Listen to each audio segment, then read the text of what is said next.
Hello everyone. आज हम पढ़ेंगे महासागरीय जल का तापमान।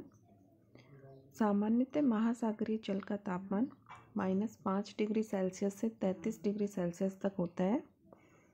महासागरीय जल की सतह का औसत दैनिक तापमान नगण्य लगभग 1 डिग्री सेल्सियस होता है। जिस तरह से स्थल का दैनिक तापमान अधिक होता है, स्थल जल्दी गर्म होता है, जल्दी ठंडा होता है, लेकिन जल में बहुत सारी गतियाँ भी होती हैं और जल देर से गर्म होता है और देर से ही ठंडा होता है, इसलिए उसका औसत दैनिक तापमान है वो कम रहता है जल की सतह का। उत्तरी गोलार्ध में सागरीय जल का जो उच्चतम वार्षिक तापमान है वो अगस्त में रहता है तथा न्यूनतम फरवरी के महीने में नोट किया जाता है। तो इस तरह से उत्तरी गोलार्ध में उच्चतम वार्षिक तापमान अगस्त में और न्यूनतम फरवरी में रहता है। सामान्यतः औसत वार्षिक तापमान 10 डिग्री फ़ारेनहाइट तक होता है और जो स्थल भाग से घिरे हुए छोटे सागर होते हैं उनमें वार्षिक तापांतर अधिक होता है, क्योंकि स्थल के कांटेक्ट में होने के कारण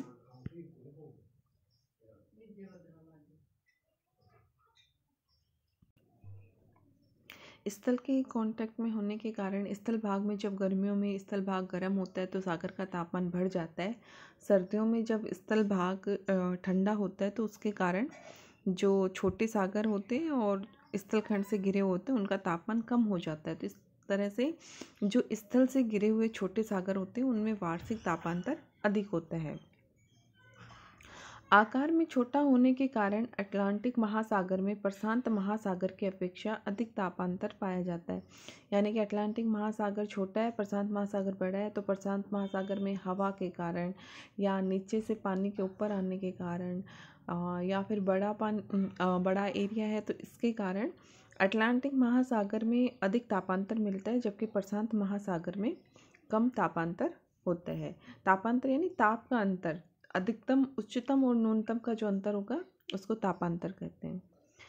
महासागरीय तापमान का क्षैतिज वितरण, जिसमें विषुवत रेखा से दूर जाने पर तापमान कम होता जाता है। विषुवत रेखा पे सबसे अधिक रहता है, उससे फिर जैसे जैसे आगे की तरफ यानी कि ध्रुवों की तरफ जाते हैं तो तापमान कम होता जाता है। जैसे 0 डिग्री अक्षांश पर 26 डिग्री सेल्सियस या 80 डिग्री फ़ारेनहाइट, 20 डिग्री अक्षांश पर 23 डिग्री सेल्सियस या 73 डिग्री फ़ारेनहाइट, 40 डिग्री अक्षांश पर 14 डिग्री सेल्सियस या 57 डिग्री फ़ारेनहाइट, 60 डिग्री अक्षांश पर 1 डिग्री सेल्सियस या 34 डिग्री फ़ारेनहाइट, 20 डिग्री उत्तरी एवं दक्षिणी अक्षांशों के बीच तथा 50 डिग्री दक्षिणी अक्षांश वर्ष से दक्षिण में तापांतर लगभग 5.5 डिग्री सेल्सियस होता है।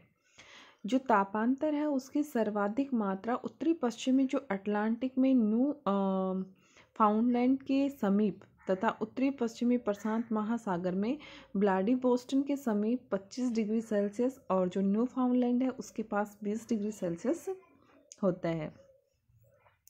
सर्वाधिक तापमान जो उष्णकटिबंधीय सागर है घिरे हुए उनमें होता है, जैसे कि लाल सागर है जो कि स्थल भाग से घिरा हुआ है, एक साइड अफ्रीका एक साइड एशिया, तो वो इस तरह से स्थल भाग से पूरी तरह घिरा हुआ है।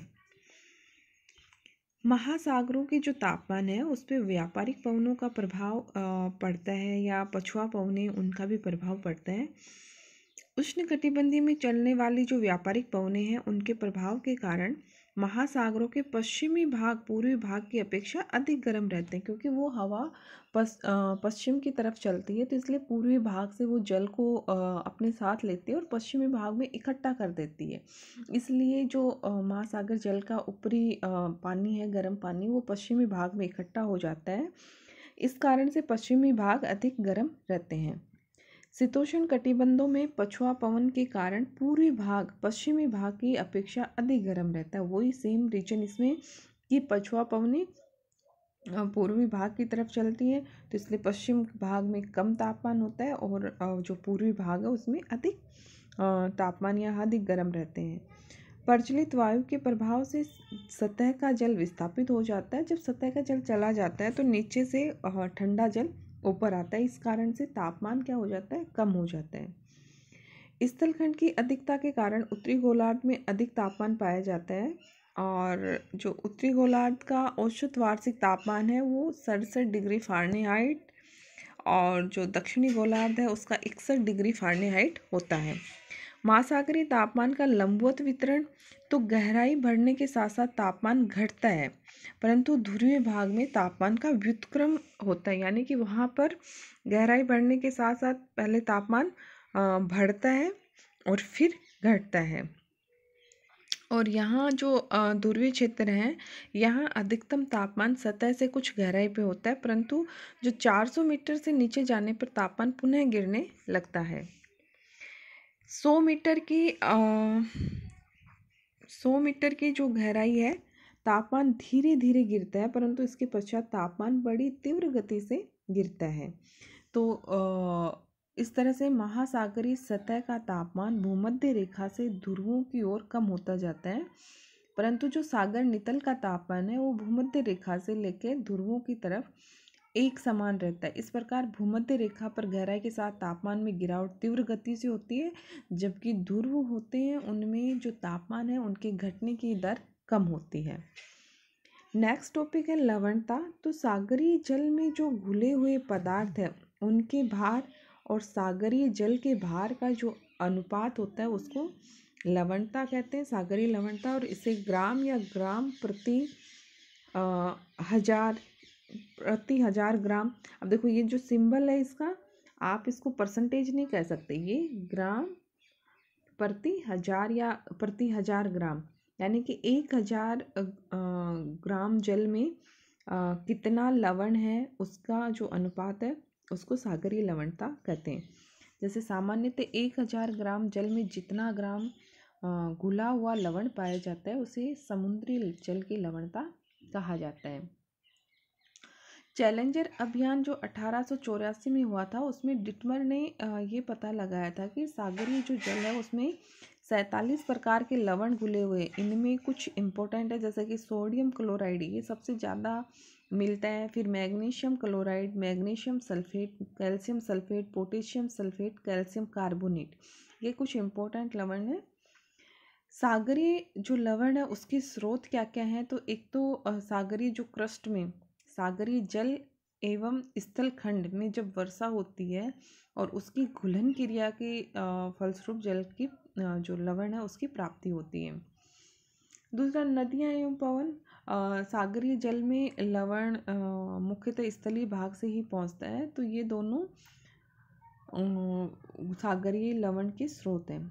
अगला ज्वालामुखी क्रिया। तो ज्वालामुखी क्रिया के द्वारा भी सागरीय लवण में प्राप्ति होती है। सागरीय लवणता को नियंत्रित करने वाले कारक जिसमें तापमान होता है, और तापमान जैसे करक और मकर रेखा के निकट तापमान ऊंचा रहता है जिस कारण वाष्पीकरण की क्रिया तीव्र गति से होती है, तो इन क्षेत्रों में लवणता अधिक मिलती है। दूसरा है वर्षा। जहाँ पर वर्षा अधिक होगी वहाँ लवणता कम मिलती है, जैसे कि भूमध्य रेखीय क्षेत्रों में तापमान अधिक होने के कारण भी वहाँ पर वर्षा के कारण अधिक लवणता नहीं मिलती है। नदियों का जल। सभी बड़ी नदियों के मुहानों पर कम लवणता पाई जाती है, और जहाँ वो ऐसे सागर जहाँ नदियाँ गिरती है उनमें भी लवणता की मात्रा कम होती है।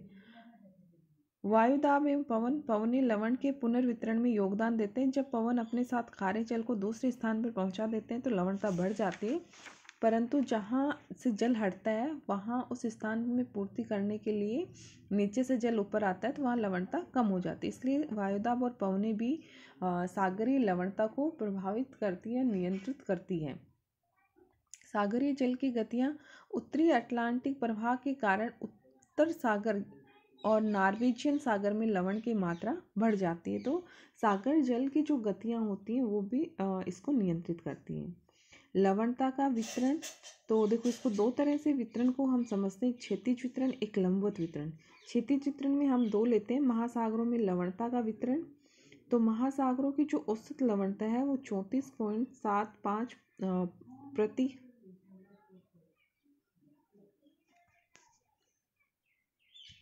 प्रति हजार है। उत्तरी गोलार्ध की औसत लवणता 34 प्रति 1000 ग्राम है, दक्षिणी गोलार्ध की 35 प्रति 1000 है। महासागरों की सर्वाधिक लवणता 20 से 40 डिग्री उत्तरी अक्षांश एवं 10 डिग्री से 30 डिग्री दक्षिणी अक्षांश के बीच मिलती है। और जो 20 से 40 उत्तरी अक्षांश और 10 से 30 दक्षिणी अक्षांश के बीच अधिक लवणता मिलने के जो कारण है वो यही है कि यहाँ पर उच्च तापमान मिलता है। तो तापमान अधिक होने के कारण वाष्पीकरण अधिक होता है और इस क्षेत्र में बारिश कम होती है या वर्षा कम होती है। इस कारण इस क्षेत्र में जो महासागरीय जल की लवणता है वो 36 प्रति 1000 ग्राम है। विषुवत क्षेत्र में अधिक तापमान के बावजूद भी कम लवणता मिलती है, जो कि 34 से 35 प्रति 1000 ग्राम है। 40 से 60 डिग्री अक्षांशों के मध्य लवणता की मात्रा घटती है और यहाँ लवणता की मात्रा 31 से 33 प्रति 1000 के बीच मिलती है। और इसका कारण यही है कि तापमान कम होता है और तापमान कम होने के कारण वाष्पीकरण भी कम होता है। न्यूनतम लवणता है वो 60 डिग्री अक्षांश से उत्तर एवं दक्षिण के क्षेत्रों में पाई जाती है और इसका कारण यह है कि बर्फ़ के पिघलने से यहाँ पर स्वच्छ जल की जो प्राप्ति है वो होती रहती है और वाष्पीकरण भी कम होता है तापमान कम होने के कारण। अगला है आंशिक रूप से घिरे एवं बंद सागरों में लवणता का वितरण। तो पृथ्वी पर जो सर्वाधिक लवणता सागर या झीलों में पाई जाती है वो सबसे ज़्यादा अगर लवणता हम देखें तो वो वान लेक जो कि तुर्की में है और इसमें 330 प्रति 1000 ग्राम लवणता है। फिर मर्त सागर का आता है जो जिसमें 240 है। ग्रेट साल्ट लेक जो यूएसए में है, मर्त सागर जॉर्डन में है। तो इनमें लवणता सर्वाधिक है। और इनमें लवणता अधिक होने के कारण यही है कि यहाँ पर जल की निकासी नहीं होती है, तीव्र वाष्पीकरण होता है और तापमान अधिक होता है और यहाँ पर स्वच्छ जल की आपूर्ति भी नहीं होती। इनमें वान झील है, मर्त सागर है, ग्रेट साल्ट लेक है, इस कारण यहाँ पर लवणता अधिक मिलती है। अधिक लवणता अब हम जो लवणता की दृष्टि से है आंशिक रूप से घिरे हुए सागरों को 3 भागों में बांटते हैं।